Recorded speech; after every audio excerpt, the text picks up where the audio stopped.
una vez más a todos mis queridos hermanos y amigos también que nos acompañan en esta oportunidad.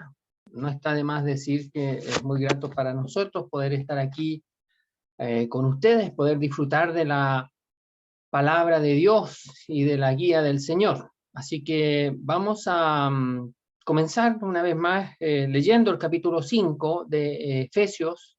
Efesios capítulo 5, vamos a leer hasta el versículo 21, desde el verso 1. Dice así la palabra de Dios: Sed pues imitadores de Dios como hijos amados, y andad en amor como también Cristo nos amó y se entregó a sí mismo por nosotros, ofrenda y sacrificio a Dios en olor fragante. Pero fornicación y toda inmundicia o avaricia, ni aun se nombre entre vosotros como conviene a santos, ni palabras deshonestas, ni necedades, ni truhanerías, que no convienen, sino antes bien acciones de gracias. Porque sabéis esto, que ningún fornicario o inmundo o avaro que es idólatra tiene herencia en el reino de Cristo y de Dios. Nadie os engañe con palabras vanas, porque por estas cosas viene la ira de Dios sobre los hijos de desobediencia. No seáis pues partícipes con ellos, porque en otro tiempo erais tinieblas, mas ahora sois luz en el Señor. Andad como hijos de luz. Porque el fruto de la luz es en toda bondad, justicia y verdad, comprobando lo que es agradable al Señor, y no participéis en las obras infructuosas de las tinieblas, sino más bien reprenderlas, porque vergonzoso es aún hablar de lo que ellos hacen en secreto. Mas todas las cosas, cuando son puestas en evidencia por la luz, son hechas manifiestas, porque la luz es lo que manifiesta todo. Por lo cual dice: despiértate tú que duermes, y levántate de los muertos, y te alumbrará Cristo. Mirad pues con diligencia cómo andéis, no como necios, sino como sabios, aprovechando bien el tiempo, porque los días son malos. Por tanto, no seáis insensatos, sino entendidos de cuál sea la voluntad del Señor. No os embriaguéis con vino, en lo cual hay disolución. Antes bien, sed llenos del Espíritu, hablando entre vosotros con salmos, con himnos y cánticos espirituales, cantando y alabando al Señor en vuestros corazones, dando siempre gracias por todo al Dios y Padre, en el nombre de nuestro Señor Jesucristo. Someteos unos a otros en el temor de Dios. Hasta ahí vamos a leer la palabra del Señor. Muy bien, hemos estado estudiando este libro y hemos estado avanzando en este capítulo 5, estuvimos viendo hasta el versículo 9. Voy a hacer pero un muy breve y rápido repaso para poder comenzar ya desde el versículo 10 en adelante.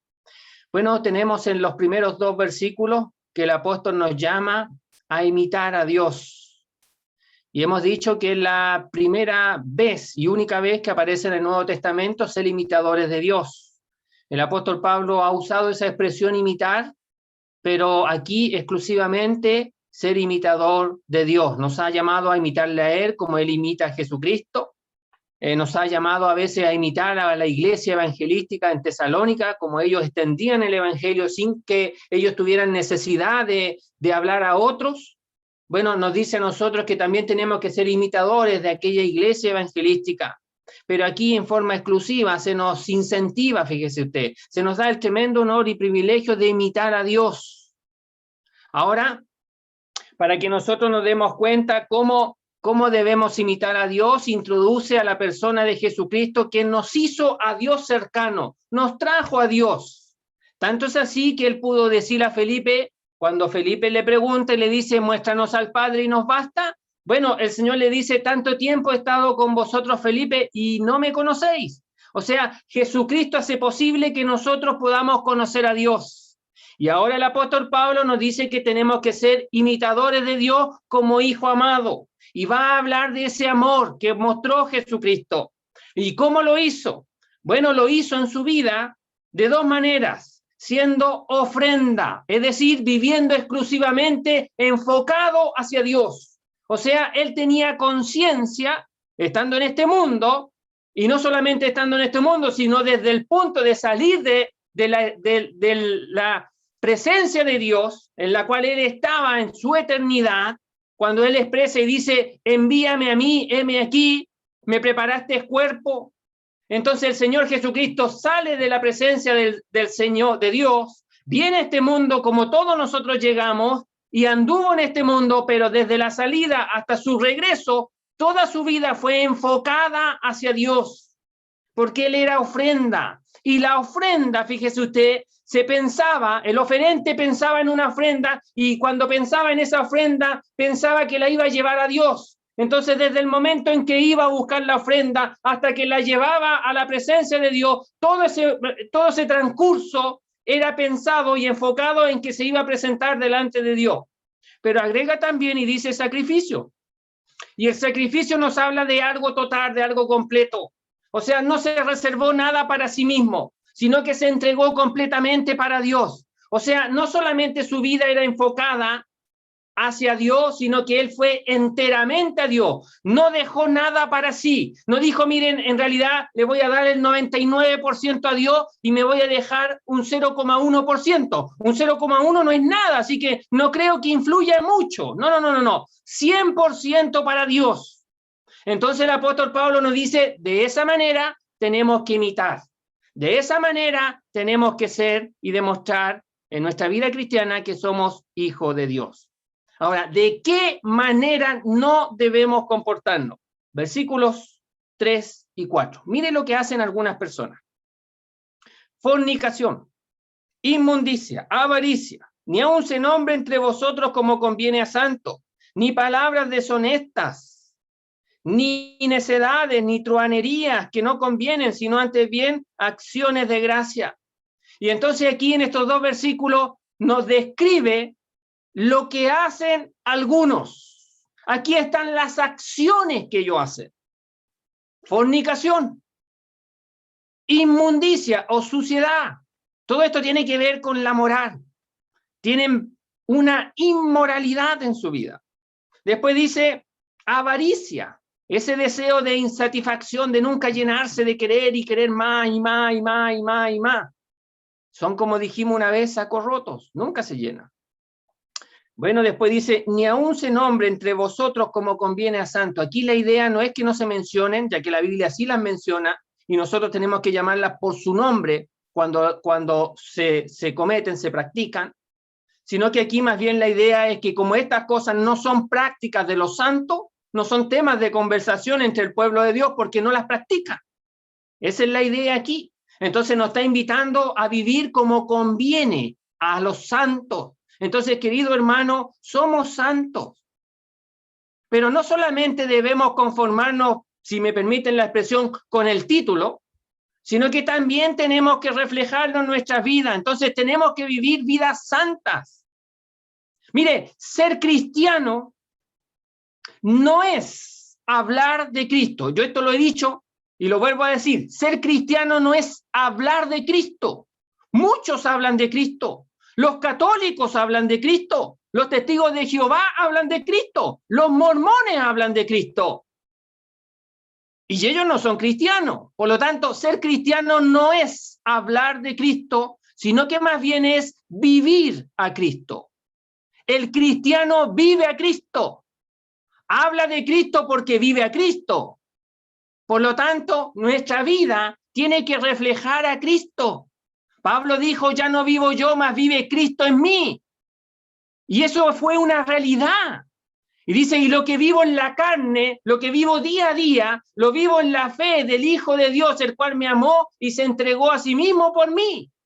Entonces, queridos hermanos, somos llamados, todos los creyentes somos llamados a vivir a Cristo en nuestra vida día a día. Día a día. Pero mire, estos hombres, dice también que hablan palabras deshonestas, obscenas, quiere decir esa expresión. Hablan también, dice, necedades, o sea, palabras que no tienen ninguna sustancia, ninguna contundencia, ninguna base. Y además dice truhanerías, chistes de doble sentido. Y además dice que no convienen. O sea, no llegan a un fin provechoso para la vida del hombre.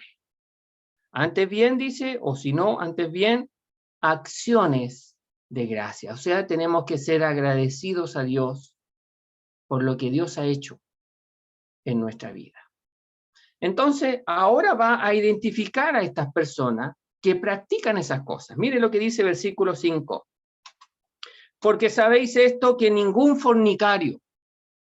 El fornicario se identifica con el versículo 3 que dice, pero fornicación. El fornicario hace fornicación. El inmundo hace inmundicia. El avaro comete avaricia. Que es idolatría, dice. O sea, el avaro pone su corazón en las cosas y hace que las cosas sean su Dios, sean su estilo de vida, sean su manera, su razón de ser en este mundo, las cosas. Se levanta cada mañana pensando en las cosas, viviendo para las cosas, y esas cosas llegan a ser su Dios, dominan su vida. Por eso dice aquí que el avaro es idólatra. Y además dice, ninguno de ellos tendrá herencia en el reino de Cristo y de Dios. No forman parte del reino de Cristo y de Dios. Y aquí une el apóstol Pablo a Cristo y a Dios. Es un solo reino, gobernado por Cristo y por Dios. Ahí muestra la deidad de Cristo con Dios. Pero agrega, dice también, nadie os engañe. O sea, aquí tenemos las personas que quieren engañar y que a través de sus palabras hablan lo que dice el versículo 4, palabras deshonestas, necedades y truanería. Entonces estas personas ahora se acercan, dice, y hablan palabras vanas, palabras vacías, que no tienen provecho, no tienen sustentabilidad en las cosas de Dios. Porque por estas cosas viene la ira de Dios sobre los hijos de desobediencia. Y aquí se caracterizan a ellos como que si son hijos de desobediencia, su padre es la desobediencia, porque no se interesan en Dios ni en las cosas de Dios, quieren vivir a su estilo, a su manera. Pero la verdad es que ellos están sumergidos en las tinieblas más densas de este mundo, que es lo que va a decir aquí el apóstol Pablo. Entonces dice, nadie os engañe con esas palabras vanas, porque por estas cosas viene la ira de Dios sobre los hijos de desobediencia, no seáis partícipes con ellos. O sea, nosotros no tenemos que tener una parte con esas personas. No nos tienen que identificar con esas personas. Hay un dicho que yo lo he escuchado mucho, hace muchos años, que dice, dime con quién andas y te diré quién eres. Aquí esta es la idea. O sea, no tenemos que ser parte, socios con estas personas, porque terminaremos muy mal. Bueno, dice versículo 8, porque en otro tiempo erais tinieblas, mas ahora soy luz en el Señor, andad como hijos de luz. Y aquí se nos habla de una realidad antigua que éramos nosotros, y que algunos que no tienen a Cristo todavía están en esa realidad. Erais tiniebla. No dice que andábamos en las tinieblas, que también es verdad, pero aquí más bien está diciendo en qué consistía nuestra naturaleza, nuestro estilo de vida. Tinieblas. Éramos tinieblas. Con las tinieblas éramos uno. Estábamos unidos en las tinieblas. Y andábamos de esa manera porque éramos tinieblas. Pero ahora dice, mas ahora soy hijos de luz en el Señor, andad como hijos de luz. Y fíjese que Dios nos rescata de las tinieblas y nos traslada al reino de su amado Hijo, y como Jesucristo es la luz de este mundo, nos hizo luz, nos hizo participar de la luz que Él es. Y ahora nos hace a nosotros hijos de luz. Y nos dice que tenemos que andar conforme a esa nueva realidad espiritual. Entonces, queridos hermanos, el Señor o Dios nos salvó a través de Cristo para andar como Él anduvo, para andar en su luz. Por eso ilumina nuestro andar, por eso ilumina nuestro camino. Entonces, el verdadero creyente ya no está en tinieblas, está en la luz. está en Cristo y anda como Jesucristo, anda como hijo de luz, se caracteriza en semejanza a su Salvador Jesucristo. Bueno, ¿cómo podríamos decir que se anda en luz? Bueno, dice versículo 9, porque el fruto, nuestra Biblia dice el fruto del Espíritu, pero en realidad es el fruto de la luz. O sea, yo estoy unido a la luz, estoy unido a Cristo, y esa unidad con Cristo, que es la luz del mundo, hace que en mi vida se manifiesten esos frutos, frutos que surgen de la comunión. Y esos frutos que surgen de la comunión con Cristo son, dice, en toda bondad. O sea, vamos a tener un creyente que anda en busca de lo que es bueno. Vamos a tener un creyente que va a manifestar la generosidad, la benignidad. Todo eso involucra esa palabra bondad. O sea, se va a inclinar por lo más excelente. Como cuando el apóstol Pablo dice allá en Filipenses que hay que buscar lo más excelente. No solamente conformarse con lo bueno, sino que con lo que es mejor. Entonces va a haber un creyente que se va a inclinar por eso que es mejor. Va a haber un creyente en que su vida va a mostrar rectitud.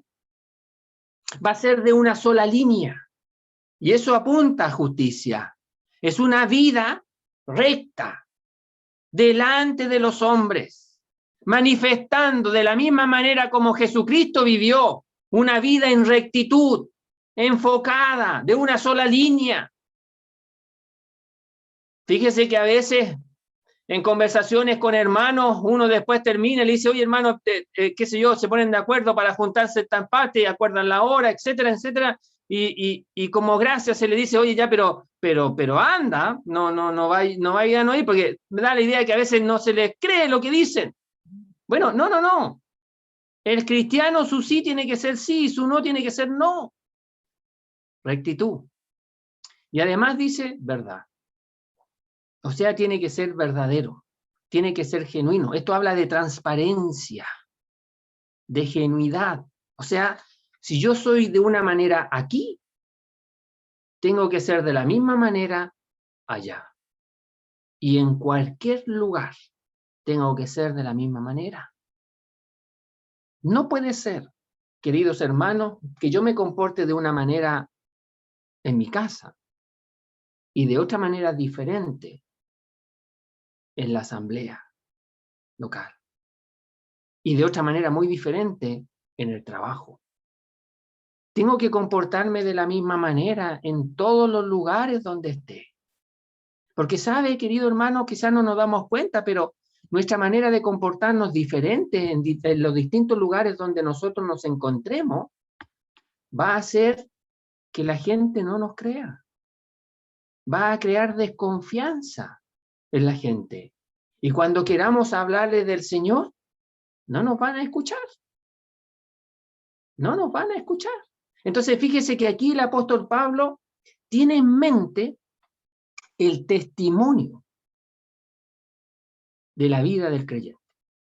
Entonces, ahora el apóstol Pablo va a comenzar en el versículo 10 y les va a decir a todos nosotros que nosotros tenemos que andar en nuestra vida cristiana comprobando lo que es agradable al Señor.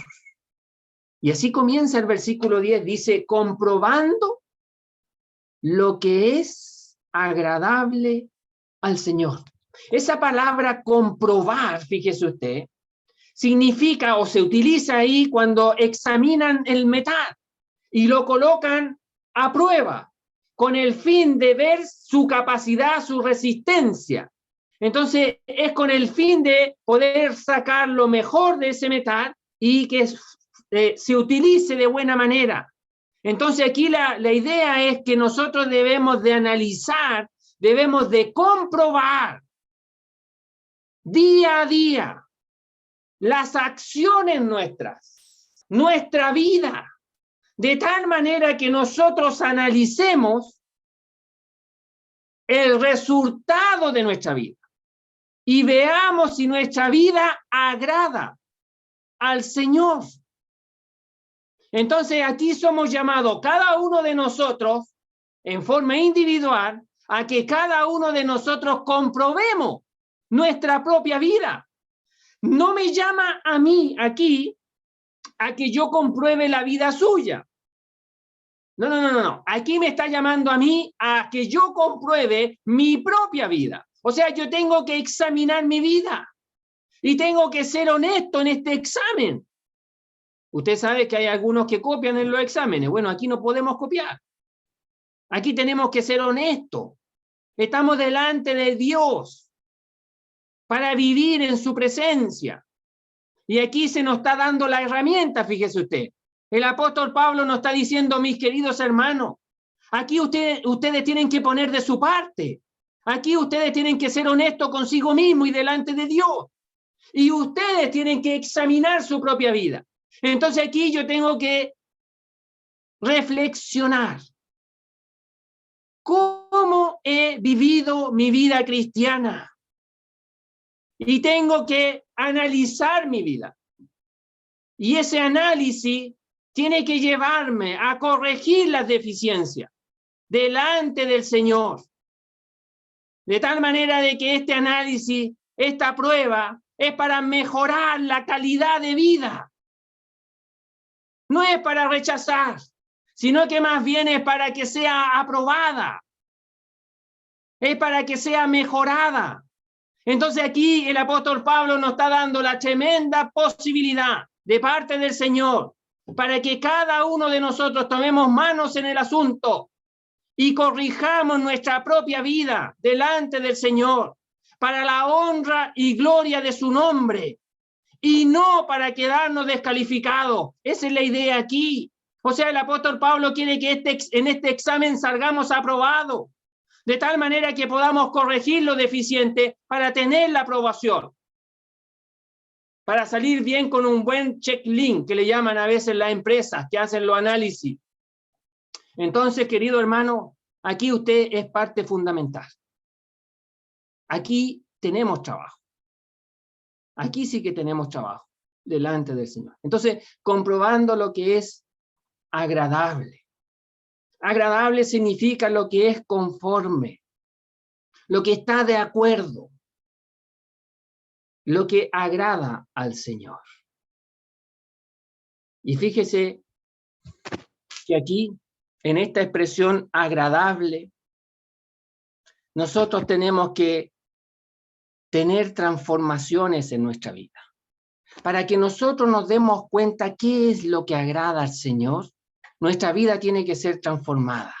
Permítanme, esa misma palabra, fíjese usted que el apóstol Pablo la usa en Romanos capítulo 12, versículos muy conocidos que se los voy a leer.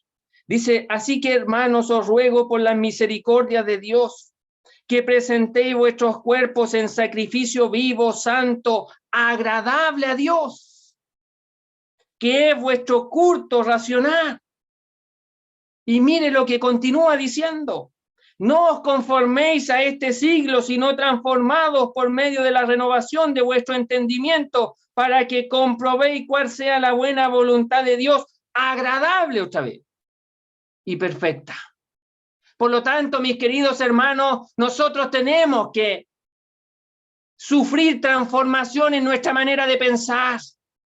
Tenemos que sufrir cambios en nuestra manera de andar para darnos cuenta qué es lo que agrada a Dios.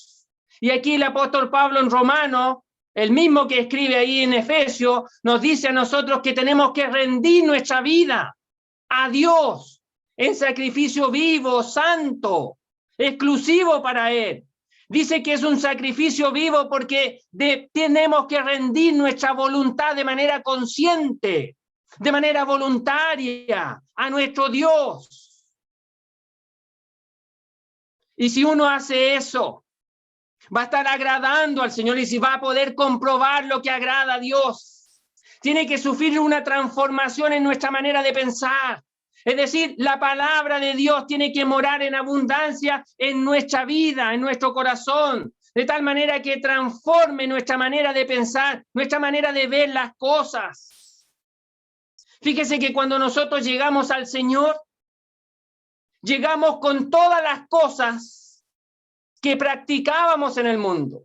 Llegamos con toda esa manera de pensar que pensábamos en el mundo. Y algunos llegamos a distintas edades y llegamos con toda esa contaminación, con todas esas ideas, con todas esas maneras de hacer las cosas, con todo ese estilo de vida. Y necesitamos entonces que la palabra de Dios renueve nuestra vida, renueve nuestra manera de pensar. Y ya podríamos decir, cuando conversamos de las cosas del Señor, podríamos decir, ya no, yo creo que así deberían de hacerse, sino que más bien la palabra de Dios dice así. Y el Señor dice así. Y en la Escritura sale así. Y poner por delante la palabra de Dios. Ya no mi opinión personal, sino que las Escrituras. Bueno, si yo me lleno de las Escrituras, si yo me lleno de las cosas de Dios, voy a saber, voy a poder tener un parámetro para comprobar, para analizar lo que agrada al Señor. Ahora dice aquí, comprobando lo que es agradable, ¿a quién? Al Señor. Jesucristo es Señor. Es el Señor de cada uno de nosotros. Yo tengo que reconocer esta verdad. Yo tengo que reconocer que yo tengo un Señor. Y que ese Señor se llama Jesucristo. Y que yo tengo que agradarle a mi Señor. Y que yo tengo que comprobar en mi vida lo que he hecho, lo que voy a hacer, si agrada a mi Señor. Él me compró por precio y soy de Él. Entonces, queridos hermanos, el apóstol Pablo aquí une nuestra vida, nuestro andar al Señor, a su Señor. Entonces nos está diciendo aquí en el versículo 10 que debemos comprobar lo que es agradable al Señor. Entonces aquí somos llamados cada uno a trabajar en nuestra vida. Pero continúa el apóstol Pablo diciendo, y no participéis en las obras infructuosas de las tinieblas, sino más bien reprenderlas. Y aquí fíjese usted que ahora nos dice a nosotros que no debemos participar de las obras que ellos hacen. Antes nos decía en el versículo 7 que no teníamos que participar con ellos, con las personas. Pero ahora aquí se nos dice que no tenemos que participar, no tenemos que tener comunión con las cosas que ellos hacen. Y donde ellos se esfuerzan, porque dice aquí obras, se esfuerzan en hacer, pero que no tienen ningún fruto para Dios, no tienen ningún provecho real y eficiente en la vida de esas personas que realizan estas obras, que en realidad son las obras de la carne que hemos mencionado anteriormente y que aparecen allá en el libro de Gálatas, capítulo 19 y versículos que continúan. Esas obras no tienen fruto, no glorifican a Dios, al contrario, dañan a la persona y dañan a los que están alrededor. Por eso se nos dice a nosotros que no tenemos que tener comunión con esas cosas que ellos hacen, porque son dañinas, dañan el testimonio de los hijos de Dios, dañan el testimonio de los hijos de la luz, de los que tienen la luz del Señor. Entonces se nos dice aquí, y no, un no rotundo. Esto quiere decir, pero por ningún motivo. O sea, ni siquiera se les pase por la mente ser partícipes, tener comunión en las obras infructuosas que las realizan en las tinieblas, sino que, muy por el contrario, no a esto, pero sí a esto, más bien reprenderlas. Esa expresión, reprender, significa llamar por su nombre, no cambiarle el nombre a las cosas. Algunos la traducen como denunciarlas, anunciarlas o denunciarlas. Pero aquí la idea, mis queridos hermanos, que si nuestra vida es conforme a la voluntad de Dios, andamos agradando a Dios, No solamente nuestras palabras van a denunciar las cosas esas, las obras infructuosas que hacen en las tinieblas, sino que nuestro estilo de vida va a denunciar completamente esas cosas que se practican en las tinieblas. Y a veces la gente, si lo conoce a usted, querido hermano, y le ha conocido su vida cristiana que se ajusta a la voluntad de Dios, le va a dar vergüenza siquiera mencionar delante de usted las cosas que practican en las tinieblas. Y seguramente algún compañero que también practica las mismas cosas lo va a llamar aparte si está usted ahí presente, y lo va a llamar aparte y le va a decir: ven que te quiero decir algo a ti, pero que no escuche él. Y van a conversar esas cosas que ellos practican. Entonces no solamente las podemos denunciar de labios, sino que también con un estilo de vida ajustado a la voluntad del Señor. De esa manera se pueden reprender, se pueden anunciar, se pueden llamar por su nombre. No hay que cambiarle el nombre a las cosas. El que practica la inmundicia son inmundicia. El que es avaro o el que practica la avaricia es avaro. El que practica la fornicación es fornicario. Y aquí el apóstol Pablo las deja sumamente claras. Y ese es el nombre que la palabra de Dios le coloca. Entonces dice versículo 12: porque vergonzoso es aún hablar de lo que ellos hacen en secreto. Imagínense usted esas cosas que practican en las tinieblas, que el apóstol Pablo utiliza esta expresión, vergonzoso. Fíjese que la vergüenza es aquello que se produce, que hace que una persona no lleve a cabo tal tarea, porque en realidad le da temor. No se atreve a realizar eso porque queda paralizado por el temor producto de la vergüenza. Entonces, fíjese usted que aquí la idea cuando dice, porque vergonzoso es aún hablar de lo que ellos hacen en secreto, la idea es que nosotros nos dé temor de hacer esas cosas que ellos hacen en secreto. O sea, que ni siquiera nos atrevamos a practicar esas cosas. Ustedes saben que ahí en la ciudad de Éfeso había un templo religioso con prostitutas que servían a sus dioses. Y era muy grande ese templo. Y se hacían cosas en ese templo que no se veían, que la gente iba ahí y se hacían en secreto. Bueno, Pablo dice, porque vergonzoso es aún hablar, decir, comentar de lo que ellos hacen en secreto, escondido o oculto. Pero se nos llama a nosotros y se nos dice más todas las cosas cuando son puestas en evidencia. Esa palabra puesta en evidencia significa redarguir, la misma del versículo que nos mencionaba aquí en el verso 11, al final, reprenderlas. Son puestas en evidencia, son reprendidas, dice, más todas las cosas cuando son puestas en evidencia por la luz, son hechas manifiestas, porque la luz es lo que manifiesta todo.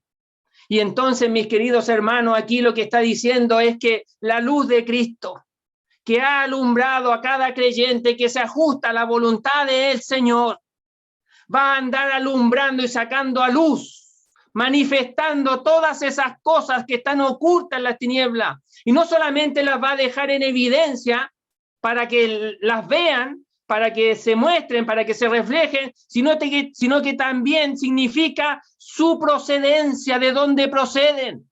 Y nos vamos a dar cuenta que su procedencia es de las tinieblas. No solamente son cosas que no se ajustan a la voluntad de Dios, sino que son cosas que provienen de las tinieblas, del padre de ellos, que es el diablo, y que no tienen nada que ver con las prácticas de los hijos de la luz. Fíjese que el Señor nos llama aquí a la comunión a través del apóstol Pablo, El mismo Señor Jesucristo dijo en el Evangelio de Juan, y lo voy a leer para no equivocarme en la expresión. Mire lo que dice Evangelio de Juan, capítulo 8, versículo 12. Otra vez Jesús les habló diciendo, yo soy la luz del mundo. El que me sigue no andará en tinieblas, sino que tendrá la luz de la vida. Y entonces aquí estamos hablando de la comunión con el Señor. Y aquí estamos hablando de un creyente que busca a su Señor en la intimidad de su vida y que quiere ajustar su vida a la voluntad del Señor y andar en la luz de Él. Y cuando ese creyente busca a su Señor y se conforma a la voluntad de su Señor, su vida va a sacar a luz todas esas cosas que ocurren en las tinieblas y va a manifestar su procedencia y va a decir, no practique esas cosas, mis queridos hermanos, porque son de una procedencia de las tinieblas y no se ajusta a la voluntad del Señor. Pareciera ser que el apóstol Pablo está mencionando estas cosas, porque aquí la mayoría de los creyentes eran de procedencia gentil. Y eran personas que antes de conocer a Cristo practicaban estas y muchas otras cosas más. Y da la idea que el apóstol Pablo tiene en mente quizás que algunos creyentes se quieran volver a las prácticas de su vida antigua. Y por eso antes ha hablado en el capítulo 4 que debemos despojarnos de las cosas del viejo hombre. No tienen que tener cabida en nuestra vida las prácticas del viejo hombre. El viejo hombre ha sido crucificado, ha sido muerto y sepultado con Cristo. Y se nos ha dado una vida nueva. Y son las prácticas de la vida nueva que ahora tienen que reflejarse en nuestra vida. Es la vida de Cristo la que tiene que manifestarse en nuestra vida. Y el apóstol Pablo aquí está diciendo que tenemos que ajustarnos a andar en la luz. Y la luz todo denuncia.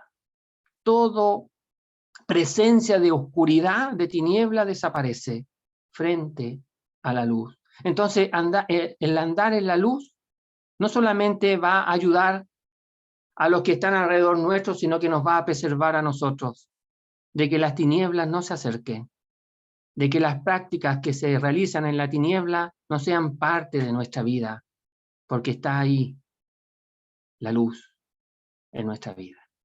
Muy bien. Dice versículo 14, por lo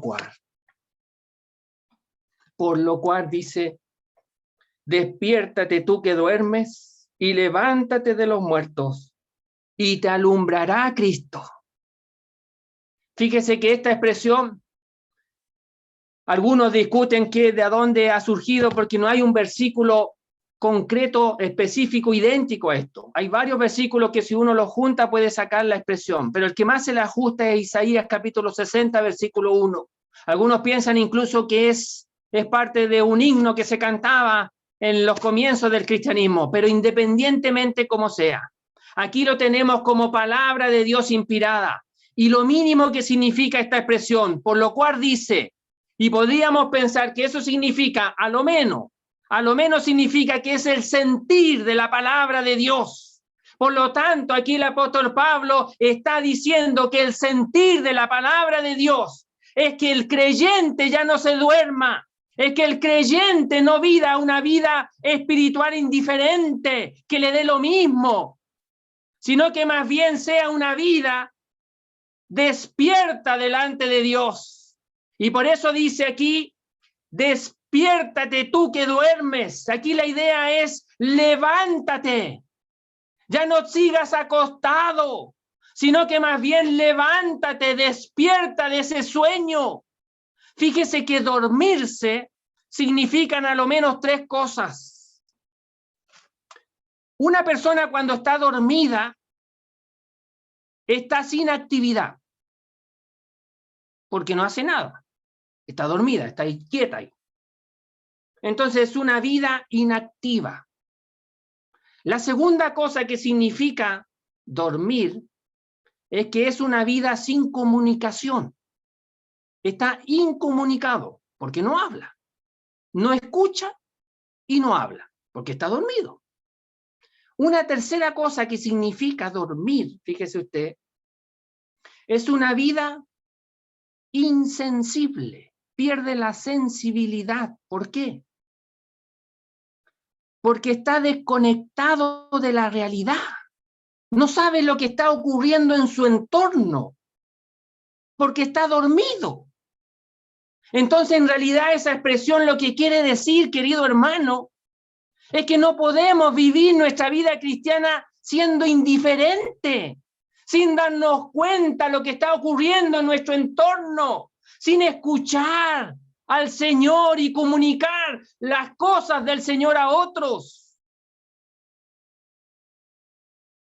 Sino que el apóstol Pablo nos está diciendo, levántate, tú, sí tú que duermes. Está hablando a creyentes, está hablando a cristianos, está hablando a hijos de Dios, que en su vida cristiana pareciera que ahora están dormidos, están inactivos en las cosas de Dios, ya no escuchan al Señor, ya no comunican las verdades del Señor, y pareciera que no toman en cuenta su entorno.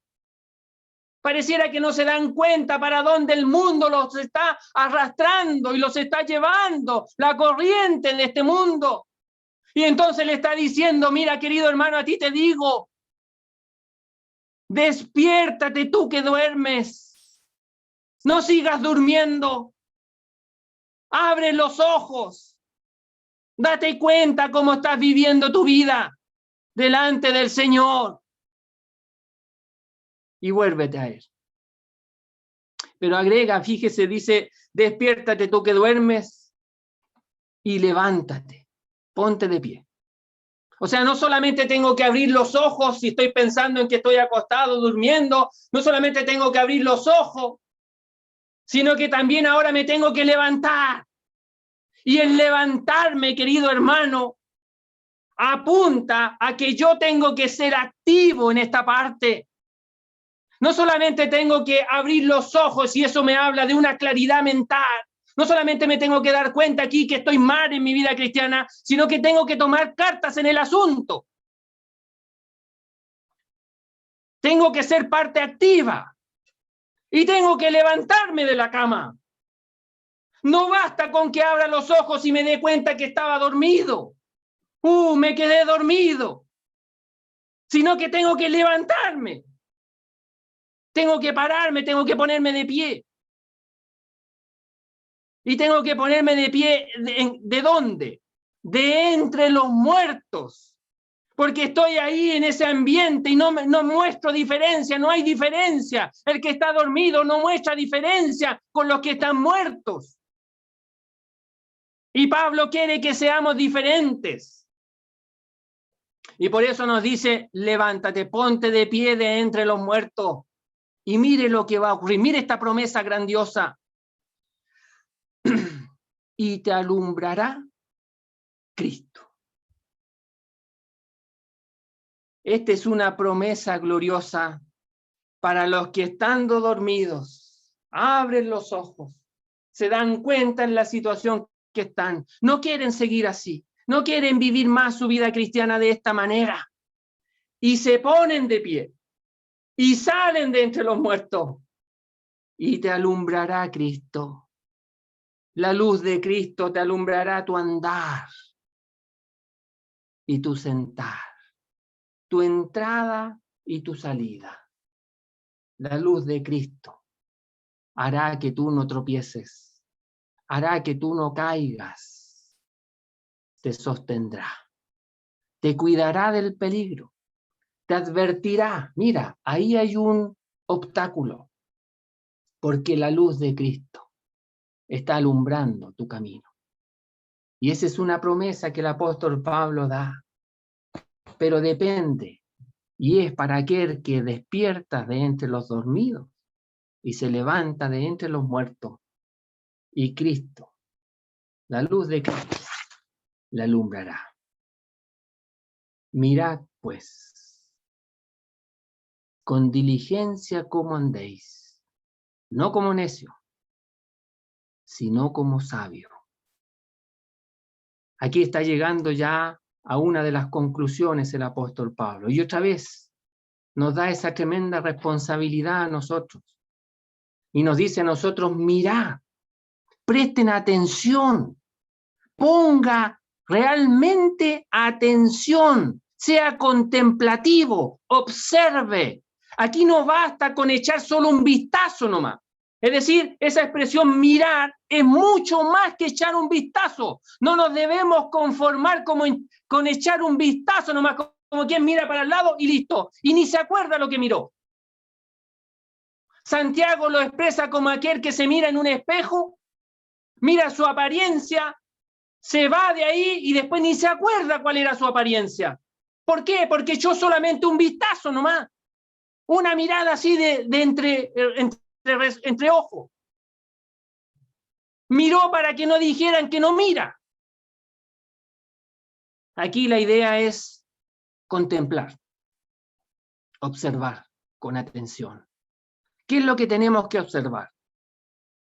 ¿Cómo andamos? O sea, con diligencia, con exactitud, es lo que quiere decir. O sea, que nuestro andar sea lo más exacto posible al andar del Señor. Esa es la meta, hermano. Fíjese que el apóstol Pablo nos ha dicho en Romanos capítulo 8 que lo que Dios quiere de nosotros es que nuestra vida sea semejante al Hijo de Dios. O sea, hemos sido transformados y seremos transformados día a día en su gloria para hacernos semejantes al Hijo de Dios. No es menos que eso. Dios no aspira a menos que eso. Y Dios quiere que sus hijos no aspiren a menos que eso, que es parecernos al andar de nuestro Señor Jesucristo.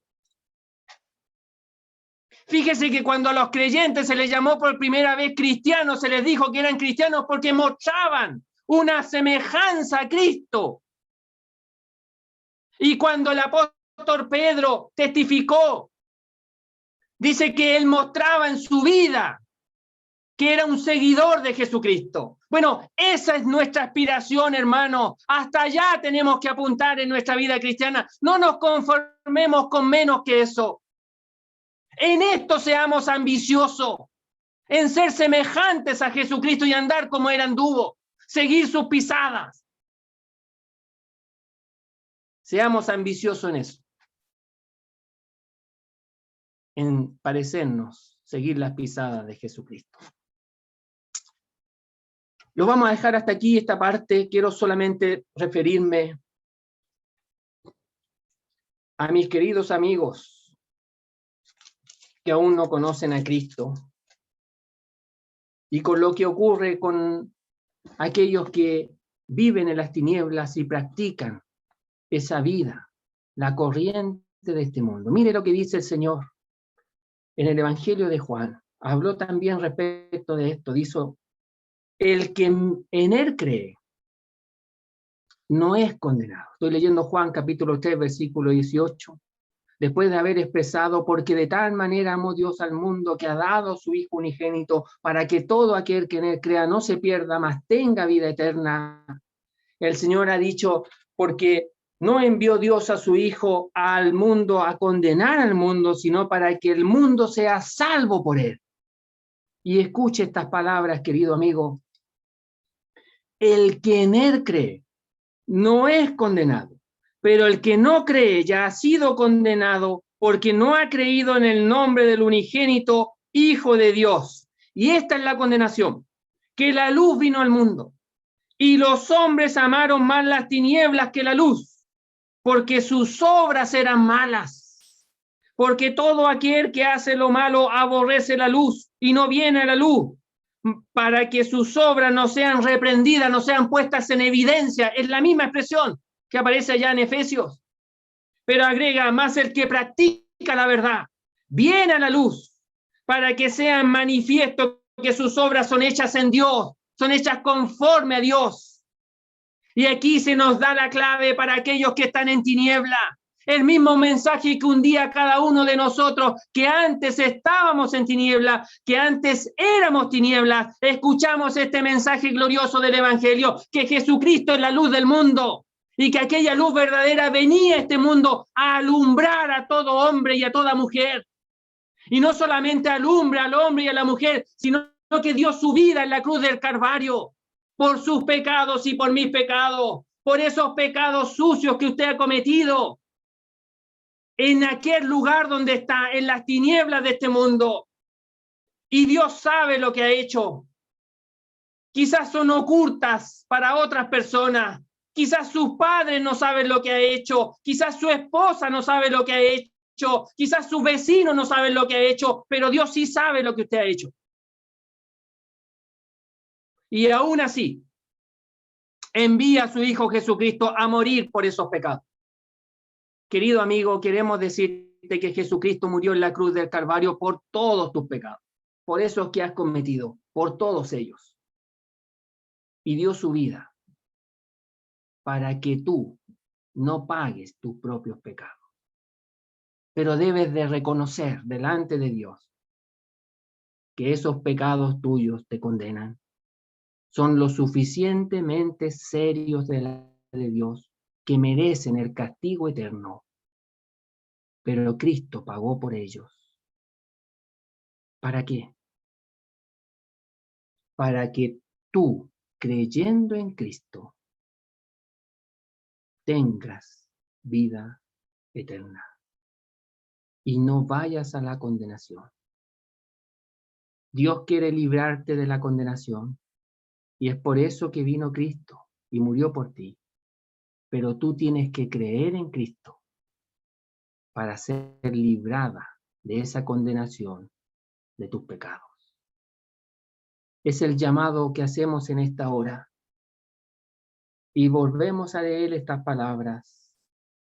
El que cree en Él, en Cristo, no es condenado. Ninguna condenación hay para los que están en Cristo Jesús. Si tú creyeras en Cristo como tu Salvador personal, no hay condenación para ti. Cristo es el Salvador. Cristo es el que salva. Es un regalo de Dios que costó la vida de Cristo. Y se te regala a ti gratuitamente por la fe, porque tú ni yo podemos hacer nada para borrar un solo pecado en nuestra vida. Cristo lo hace, y Cristo lo hizo, y le costó su vida, para que el que en Él cree no sea condenado, pero el que no cree ya ha sido condenado, porque no ha creído en el nombre, en la persona, en lo que es Jesucristo, el unigénito Hijo de Dios. El que no cree, querido amigo, rechaza a Jesucristo, aunque no se lo diga con palabras, aunque encuentre que Jesucristo fue una buena persona, aunque simpatice con Jesucristo, pero por el solo hecho de no creer le está rechazando, le está manteniendo afuera de su vida, no está recibiendo la salvación que Él quiere dar. Y como le está rechazando por su incredulidad, la Biblia dice, usted ya es condenado, porque sus pecados le condenan. Y porque no quiere creer en Cristo, usted ya es condenado y seguirá el curso de esa condenación en su vida, porque no ha creído en Jesucristo. El único que le puede librar de la condenación es Jesucristo. Querido amigo, te llamamos en esta tarde, en el amor de Dios, a que te des cuenta que Dios envía a su Hijo Jesucristo a este mundo a morir por ti, para que todo aquel que en Él crea no se pierda, no sea condenado, sino que más bien tenga vida eterna. Te dejamos esas palabras, te dejamos delante del Señor para que tú clames a Él por salvación. Vamos a orar al Señor. Nuestro Dios, nuestro Padre, queremos darte las gracias por tu palabra, quien llama las cosas por su nombre, quien llama al pecado, pecado, que llama al pecador, pecador, pero también llama a Jesucristo como el Salvador, tu Hijo santo, inocente, sin mancha, apartado de los pecadores y hecho más sublime que los cielos, vino a este mundo a dar su vida por los perdidos, para que al darnos cuenta de aquella obra preciosa que Él realizó en la cruz del Calvario, creyendo en Cristo tengamos vida eterna. Y es lo que ha ocurrido en algunos de nosotros, nuestro Dios, y te damos las gracias porque hemos entendido por la guía de tu Espíritu Santo que Cristo es el Salvador. Y no solamente nos salvó y quiere salvar a otros que están en las tinieblas, sino que también nos invita a poder andar como Él anduvo en este mundo. Y nos da los recursos espirituales para poder reflejar a Cristo en nuestras vidas. Y a pesar de nuestra debilidad y de nuestra carnalidad y de nuestra torpeza, queremos andar y seguir las pisadas del Maestro. Y Padre, te rogamos que tú nos fortalezcas por tu Espíritu en el hombre interior para manifestar a tu Hijo en nuestra vida. Padre, te rogamos estas cosas y te damos las gracias por todo, en el nombre precioso del Señor Jesús. Amén.